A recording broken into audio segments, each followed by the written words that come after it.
Hello guys and welcome, this is Razakius with another edition of Craft the World. Last time I mentioned that we were going to start off with this bug nest and hopefully we can convince these dwarves to come and attack these bugs. I'm going to help persuade them by building a portal out here. That'll also help me see because portals give off some light.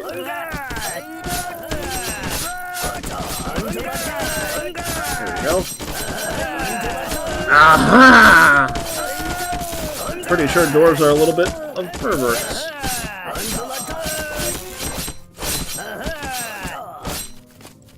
Aha! There we go. Those guys are officially taken care of. This is a pretty good area right here. Lots of coal, and we've needed a lot of coal, so very, very needed section that we needed to clear out. How is this? Getting silver, maybe? Kind of? I think I'm going to elongate this portal.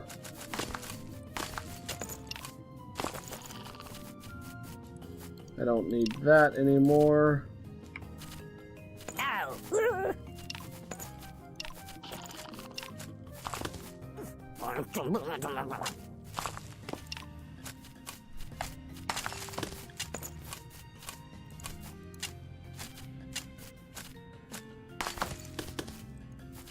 Get some lights going on down here.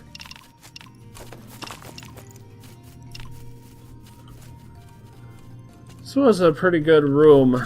Like I said, we're in need of coal right now, and this has fulfilled our requirement of coal. Why? I don't really understand that.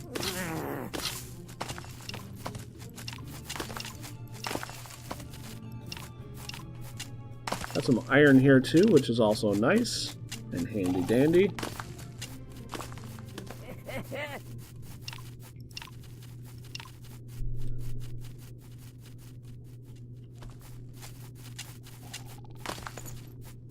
Go, dwarves, go!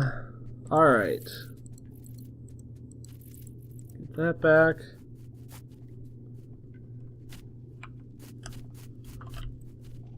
What else do we got going on? Actually, we'll clear this out. Let's get back to the tech tree. It's been a little bit since we've looked at the tech tree. And now that we've gotten a lot of the monsters cleared out, we should go back and make sure that we have what we need.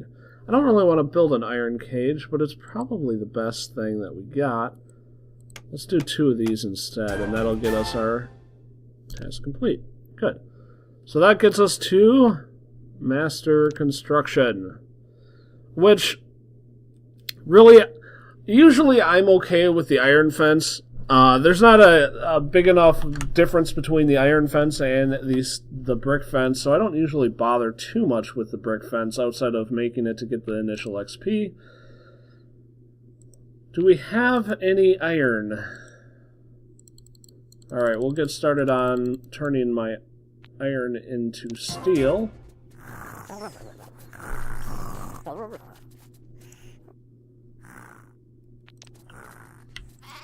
And then, what else do we got here? Compass. I don't really want to play the compass yet. Play the compass. That's a weird thing to say. Iron hatch. Well, I just got rid of all my iron. That was stupid. Brick wall. We could do that. So we need bricks and clay. Just make a few of those. Again, I don't really need brick walls. That needs iron for some reason, probably because it has a gate. Lancet's window. That one we can make. Glass. We're going to need to make some more glass as well, so I should get somebody started on that. There we go. Let's go back to glass, get started on making some more glass. That's a good thing to have a whole bunch of, because I mean, I make a lot of glass bottles for my alchemist's sake. And steel door is going to require iron too. Cut. Okay. Got a pretty good start. Let's get some snow gathered. My other thing that I need to do constantly.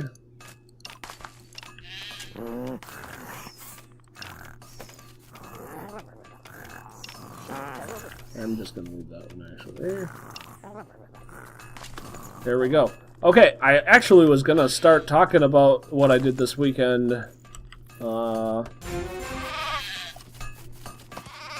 In the last episode, but got cut off from something else and never got around to it. This past weekend, I went to Schaumburg, which is a suburb of Chicago, and the reason I went there is to go to Ikea, which I know gets a lot of jokes, but I really like their furniture. I mean, it's affordable, and I'm poor, so that helps. I'm not that poor. I'm not rich, but I'm not, like, really poor or anything. I'm probably I'm well off enough that I'm comfortable, but not well off enough where I'm not struggling month to month. I have a lot of college debt though, and that's if I didn't have my college debt, I'd be fine. So anyway, sidetracked, tangent. I went to Schaumburg to Ikea. And I like to go there every few years because it's just kind of fun to walk around and look at all their funny... Hey. I can't get this guy. I want to attack this dude. Oh, jeez. You've got to be kidding me. There we go.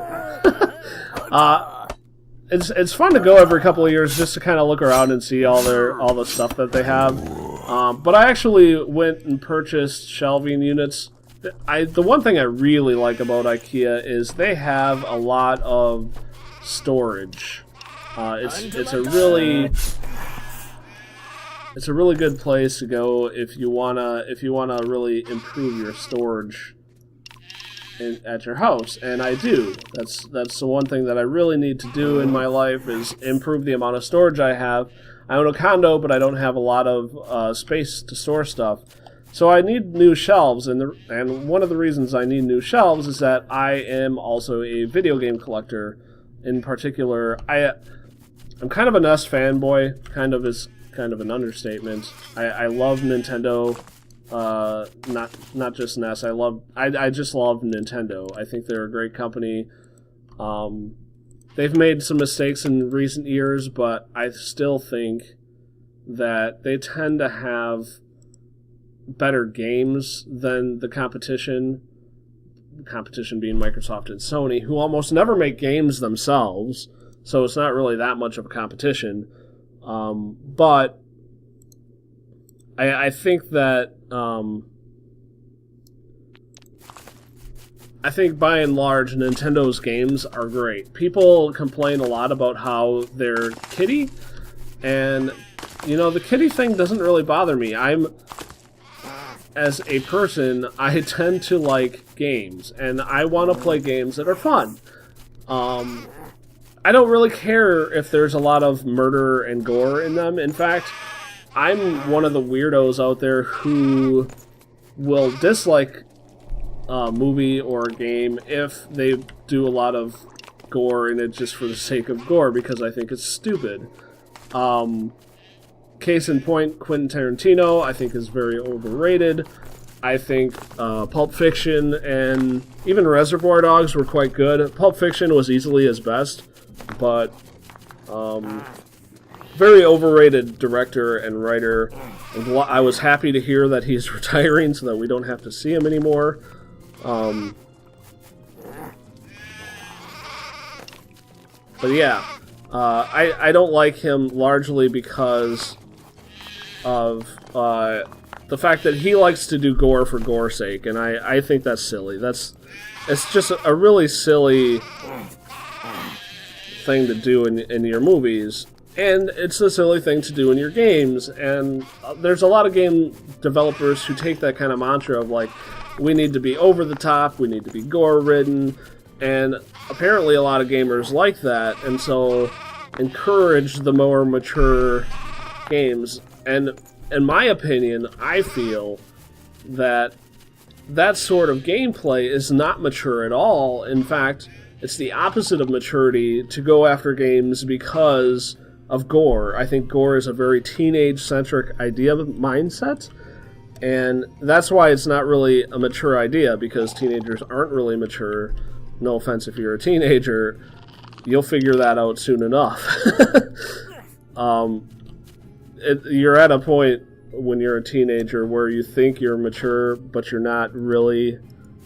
And you're a lot closer, certainly, than a 10-year-old is, but still a very long ways to go.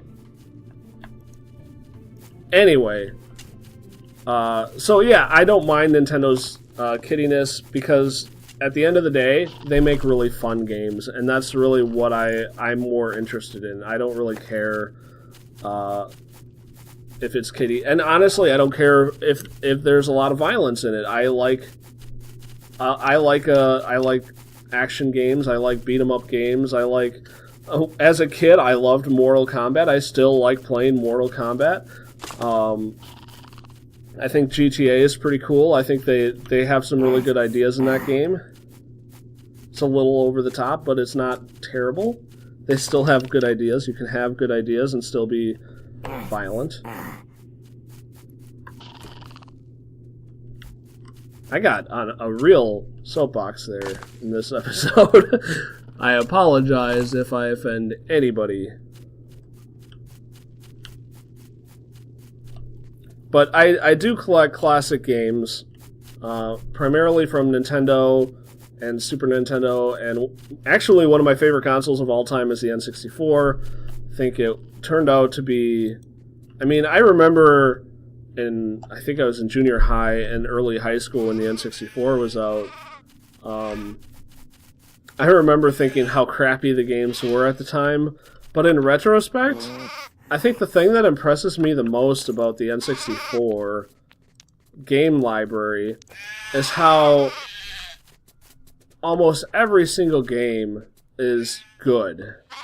And that's, to me, such an anomaly in video games, especially nowadays, where there's so much shovelware on every... Like, people make fun of the Wii for having shovelware. The PlayStation 1 was full of shovelware. PlayStation 2 had a lot of shovelware.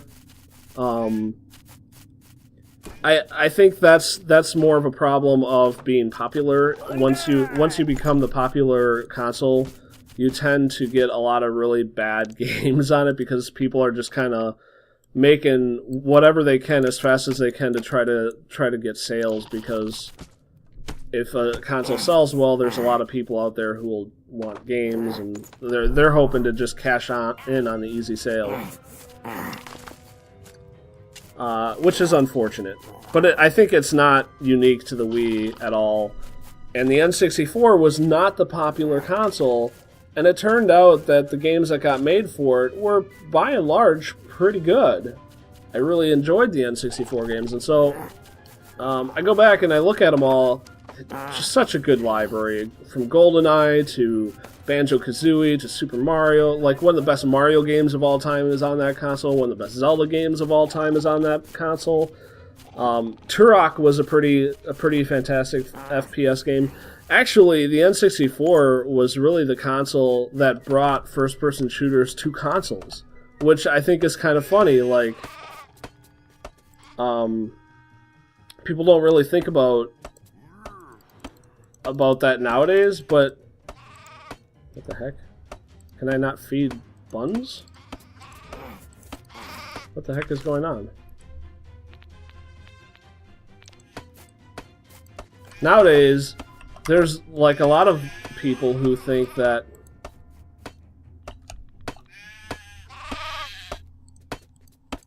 I can't click.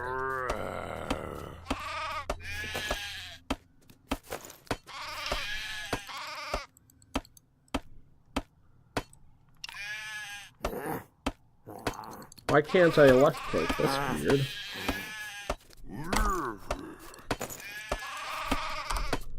It's very weird.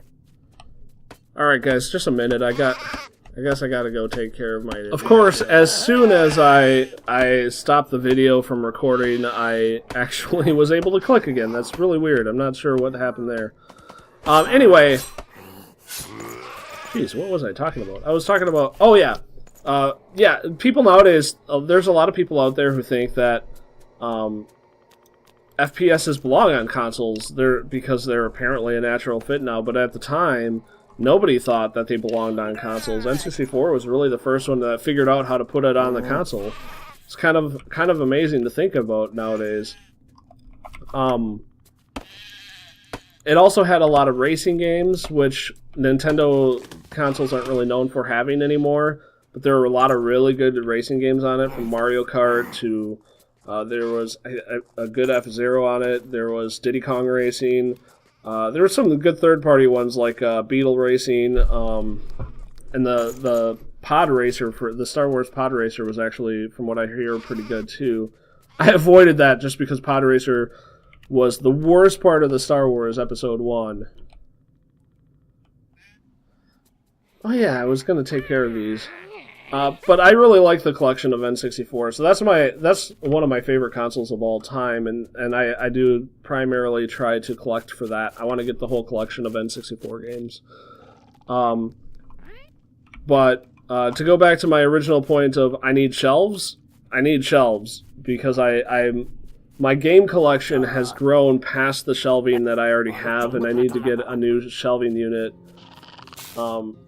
For that, my collecting of video games is actually kind of new in my life. It's only 2 or 3 years old that I've been really collecting them, so I guess I'm a bandwagon collector. I always kept my games as a kid, so I had Final Fantasy 2 and 3 on the Super Nintendo from when I was a kid. Still, I have SimCity. I had a whole bunch of like NES and Super Nintendo games, and even I still have my Atari and all my Atari games, and I still have my Pong machine. Like, so it's not like I started from scratch. Like, I had games from my childhood. I just had never like actively gone out and collected until recently. And so like all my shelves weren't really designed to store all the games that I have since started to collect.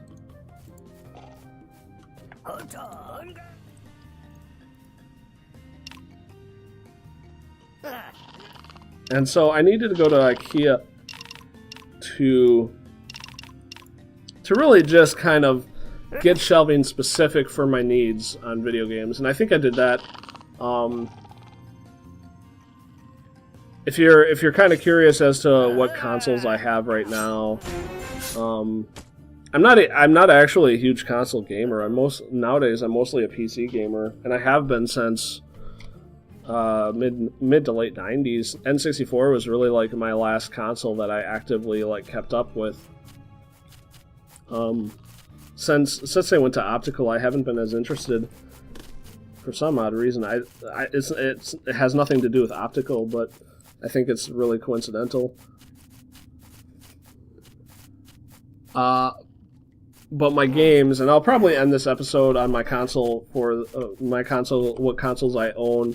I own a Pong machine, an Atari, NES, Super Nintendo, N64, GameCube, Wii U, Game Boy Advance, Color Game Boy, Game Boy Advance SP.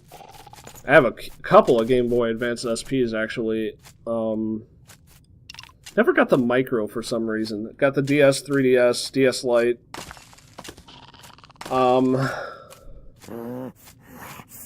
Sega Genesis, Sega Dreamcast, PlayStation 1, PlayStation 2. I just bought an Xbox 360 for myself for Christmas. I haven't gotten a PS3 because I haven't found a deal yet. For the optical consoles, generally, I am looking at getting newer ones if I can get them, especially the Xbox 360 and the PS3. It was important for me for the 360 to get a brand new one. because, in my opinion, they're not really made very well, and they tend to break really easily, so I wanted to increase my chances of being able to have it for a while.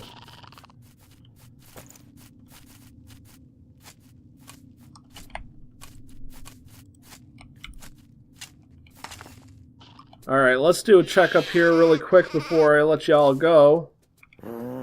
Yep, that's not how we do a check.